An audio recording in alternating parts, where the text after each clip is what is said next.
So October is in the month. I want to go over the monthly trading system results and portfolios for Capstone Trading Systems.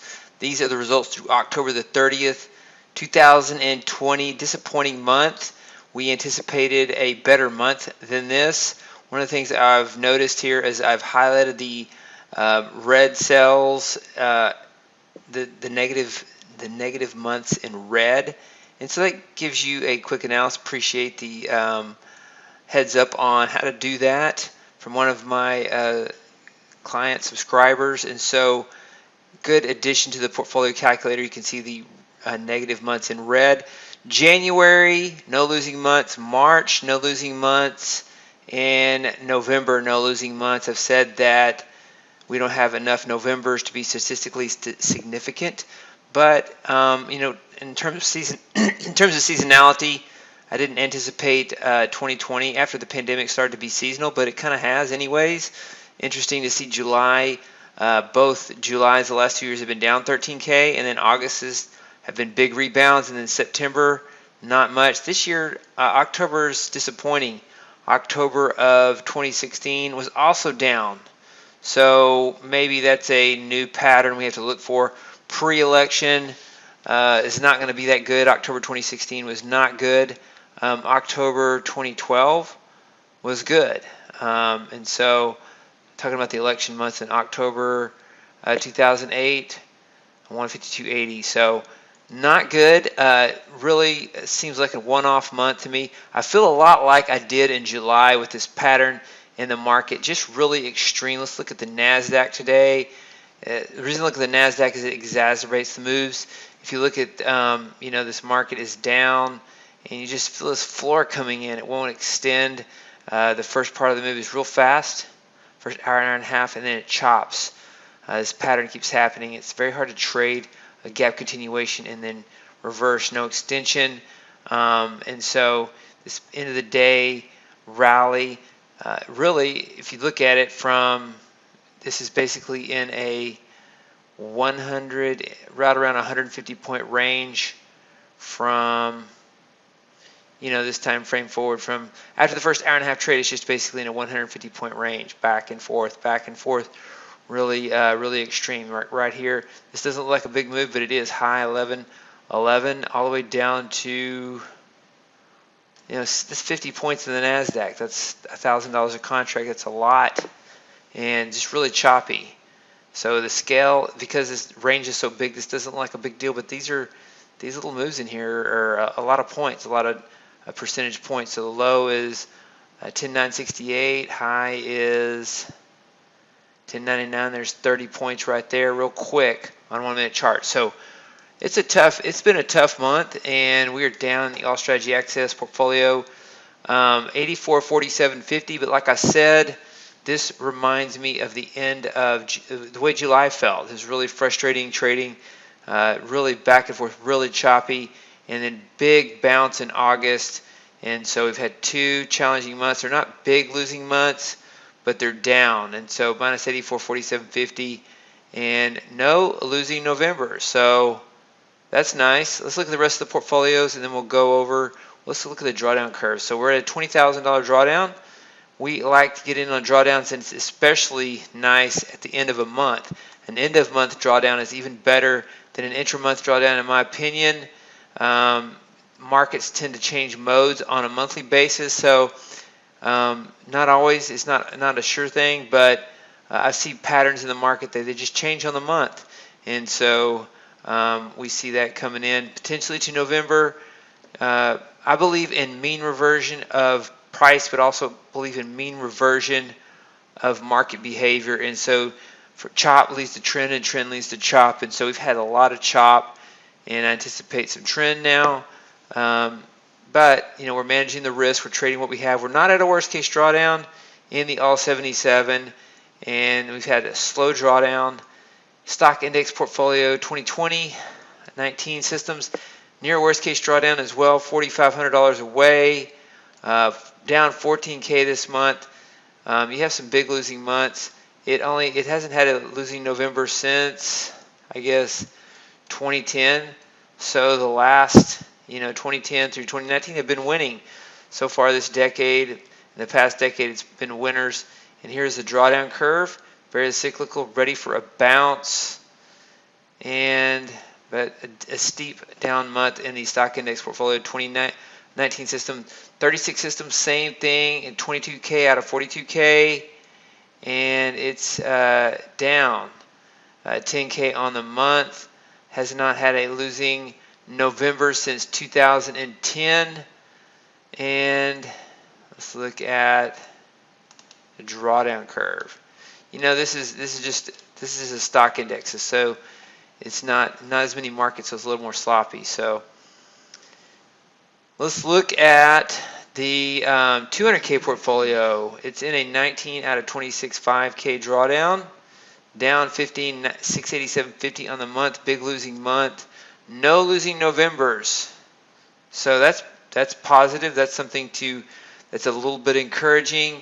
And then it also has no losing Januaries, so that's encouraging as well. We shall see though if that holds up. Here's a drawdown curve. It's not at a worst case drawdown, and we always encourage starting in a drawdown to buffer a worst case drawdown. The 25K portfolio is at a worst case drawdown by about $500. Terrible month. Every strategy just struggled this month. Some of our best strategies that have been long-term performers just failed this month all at the same time, and so it's been a little bit discouraging from that perspective. So waiting for a bounce in this. We don't quit right at a worst case drawdown. You see here, for example, here's the worst case drawdown. So if you're trading this setup back in 2010, here's the worst case drawdown. Here's what happened at the, let me get the pen out so you can see what I'm talking about. Here is, if you're trading this back here, if you had this portfolio, and the worst case drawdown is here, and it makes a new worst case drawdown here.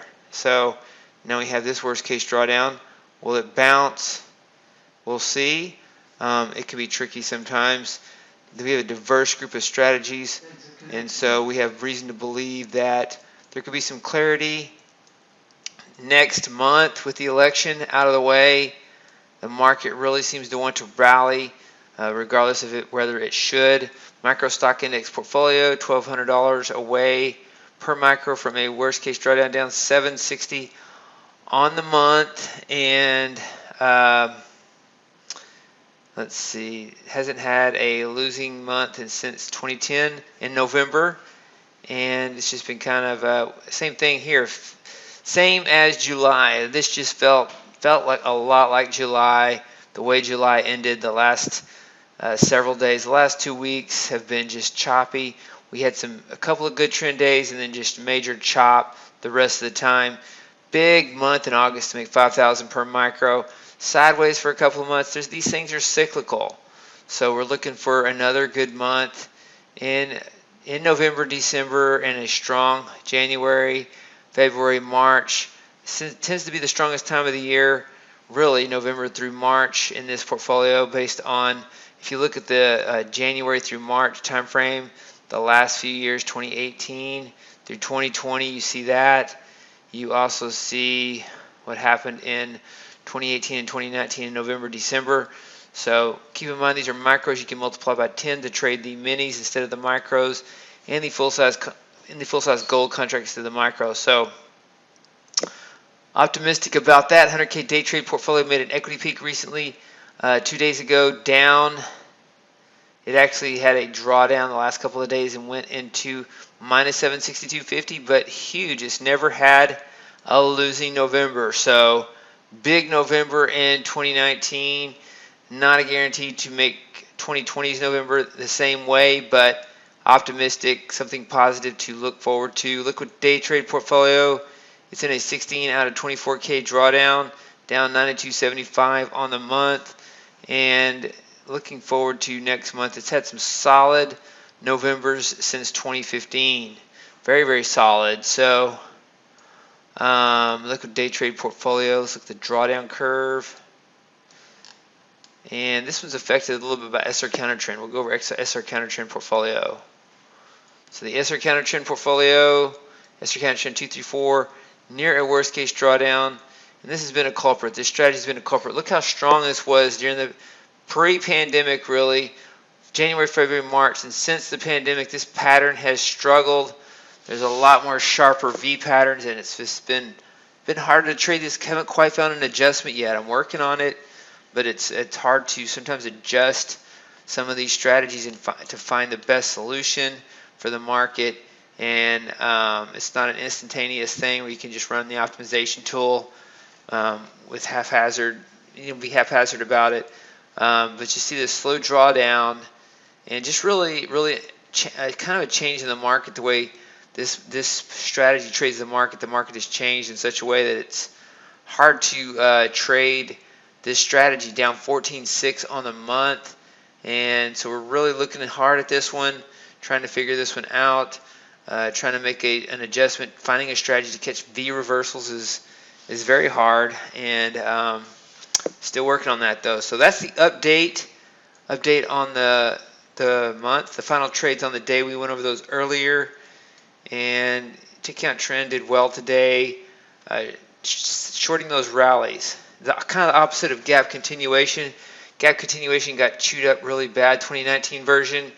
It shorts the lows, and this is the opposite. It shorts the highs. And so maybe a different variation of this. I'm looking at for gap continuation 2019.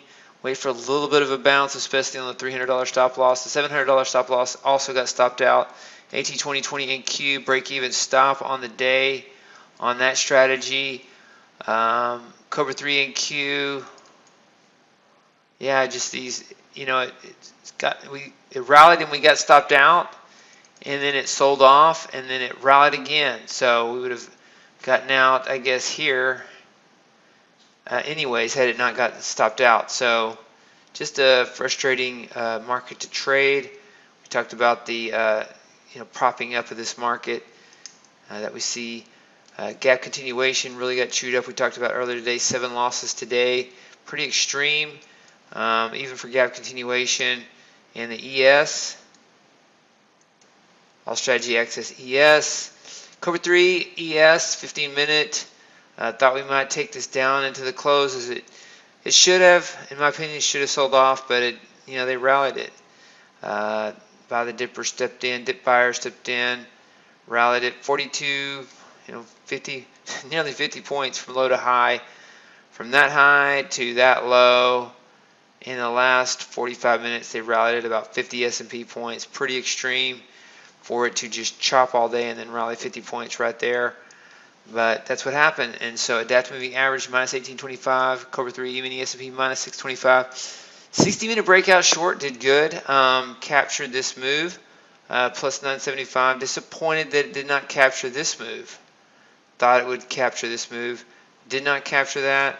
Did capture this move. So 60-minute breakout short, plus 975 on the day.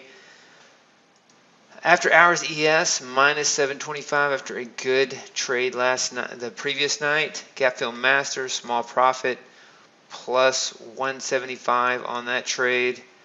And those are the trades on the ES. We already went over the NQ. Cobra crude minus 35, trying to short this market. Crude has been weak lately. And natural gas, no trades. RBOB, no trades. Gold, a really tough day in gold. SR counter trends got short, stopped out near the high. This gap continuation, market just gapped up, and then went parabolic, stopped us out, and then dropped. So hard day in gold. It did that. Minus 725, minus 725, minus 825, minus 825, minus minus 825 and minus 825. So we'd had a couple of days of good shorts, and then we shorted this rally and got stopped out. So silver, no trades. Soybeans, no trades. Supported 1050. Euro, minus 400. So challenging day. Let's look at the other strategies in the beta. The choppers also struggled today, so it's just really extreme. Even the choppers got chopped up in the chop, so minus 32.45 on these. And so typically these have an inverse relationship with our strategies, but today they were chopped up as well. The beta strategies that we have, EVP1, captured a little move at the end of the day, plus 245. Gap continuation, the $700 stop loss with a maximum daily entries of 1 was stopped out on that move. If you put $1,000 profit target in on this, you would have done well. And so gap continuation 2019 with maximum of 1 daily entry, $700 stop loss, and then potentially a $1,000 profit target would have given you the opportunity to profit today. But you just see on a 1-minute chart the extreme nature of this market, and all the moves it's made, all the moves it made in a 24-hour session. And I know this chop down back to the highs. Take out this high, start to go down, up, take out the highs again. Let's go take out the lows. Boom, rally, take out the lows again, rally, take out the lows again, rally, take out the lows again, chop, chop, chop, chop. Test the lows, boom, and then rally, 150 points at the close. So pretty harsh, and that's the one of the more harsh days I've seen in a while, and felt like the end of July, like I said. So yeah, this one right here, tick dynamic. Right around break even on the day, one stopped out, one profit target. And this is the Federal Reserve money printing machine trading system. It basically buys those dips. And Viper minus 1205. VSD did not trade today. Tick Fader did not trade. EV2 Gold did not trade. And so those are the beta strategies we're watching to see where they would fit in the portfolio and how they perform in as far as execution. So long video, but it's the end of the month update. I'll have the portfolio calculator placed in the portfolio calculator section so you can download it and test it. And I have a new version of NightTrader that I'm looking at, and I posted a video about that today, and working on SR counter trends and going from there. But overall, we're right at worst case drawdowns on some portfolios, and some we still have a little room. And so at the end of July, the key thing to remember here is the end of July on the all 77, which represents most of the strategies, is end of July felt this way. I felt discouraged at the end of July, and then had a big bounce in August, and then kind of a slow drawdown in September, October, and not a single historical losing month in November. So we shall see if this market has just permanently changed forever, or if it, if we just get back to normal trading and somewhat of a normal trade. So we'll see. Looking forward to November 1st trade on Sunday night and the election being over.